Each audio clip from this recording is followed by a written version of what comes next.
Today I would like to start with a story. It's about four people named everybody, somebody, anybody, and nobody. Now there was an important task given to them. Everybody was sure somebody would do it. Anybody could have done it, but nobody did it. Somebody got mad about nobody doing it because they thought it was everybody's job. Everybody thought anybody could do it, but nobody realized everybody would never do it. It ended up being that everybody blamed somebody because nobody did it, even though anybody could have. And the reason I chose this illustration was because my passage comes from Mark chapter 10, verses 42 through 45.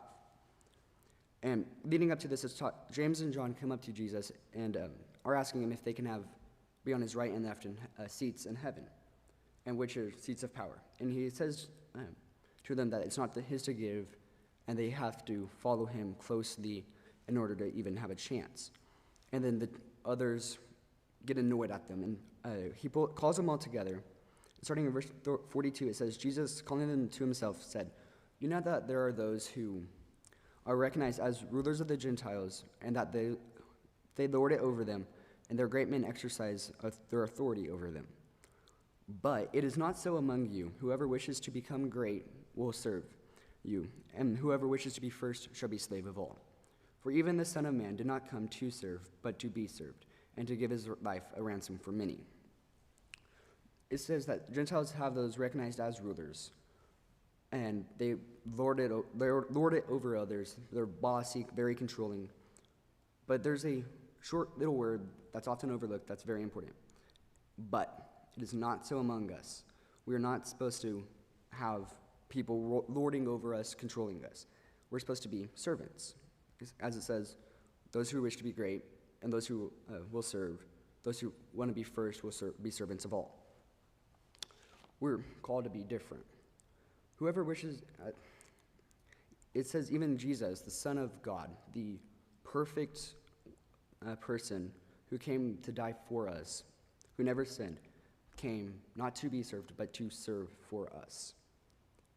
In Greek, the word for servant in this passage can be translated multiple ways. The three main ones I found was to wait at a table, or even as a king. And the third one was to serve as a deacon or minister, as a public servant.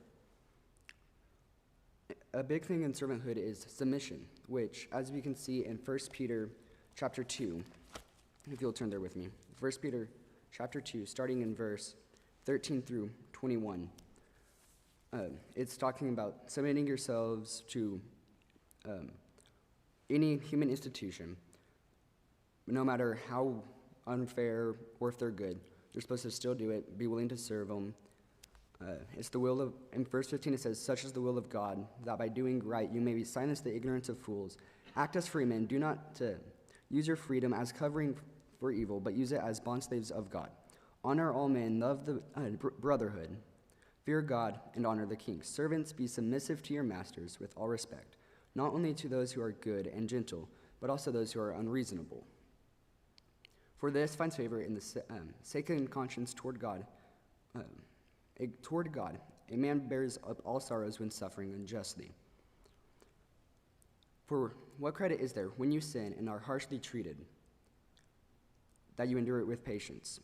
But when you are doing what is right and suffer because of it, and yet you remain patient and endure it, it finds favor with God. For you have been called for this purpose, since Christ also suffered for you, leaving an example for you to follow in his steps."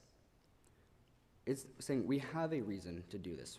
We are called to be like Christ, and serve no matter if our people are very controlling, very unjust, and rude to us. We're still supposed to respect them. We're still supposed to serve them.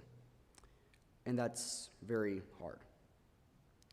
And then again, in Philippians chapter 2, starting in verse 1 through 1, and it says, "If there is any encouragement in Christ, if there's any consolation in love, any affection, fellowship of the Spirit, any affection and compassion, make my joy complete, but being of the same mind, maintaining the same love, united in spirit, intent on the same purpose. Do nothing selfish or by empty conceit, with humility of mind. that each of you regard one another as more important than yourself. Do not merely look out for your own personal interest, but also the interest of others. Have this attitude in yourselves, which is also found in Christ Jesus. Once again, it says we're supposed to have this attitude because it's Jesus's. We're called to have the same attitude as him.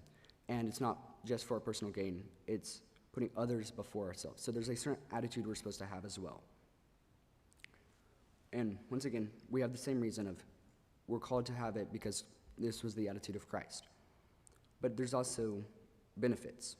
In Matthew chapter 25, starting verse 31, it's talking about the judgment. Jesus said he will come, call everyone to him. He'll separate them, the sheep on his left, the goats on his right.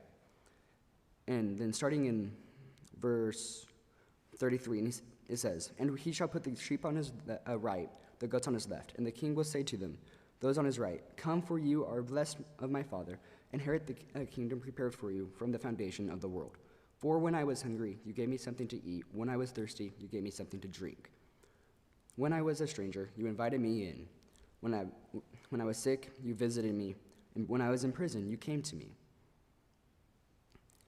And they will ask, and when did we see this? When did we see you sick or hungry or in prison? And he says,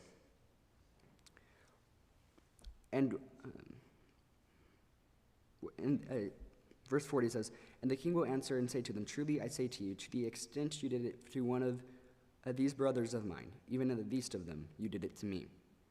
By serving others, it says we are serving God. And later, there's the flip side. Those who do not serve, who are the goats on his left, it says, he turns to those and says, depart from me, accursed ones, into the eternal fire which has been prepared by the devil and his angels. With this, I will leave you and say that we just need to have a better serving mindset and it doesn't even have to be the big stuff, just opening a door and will make someone's day a lot better. And so just in the next 24 hours, see how many ways you can serve. Thank you.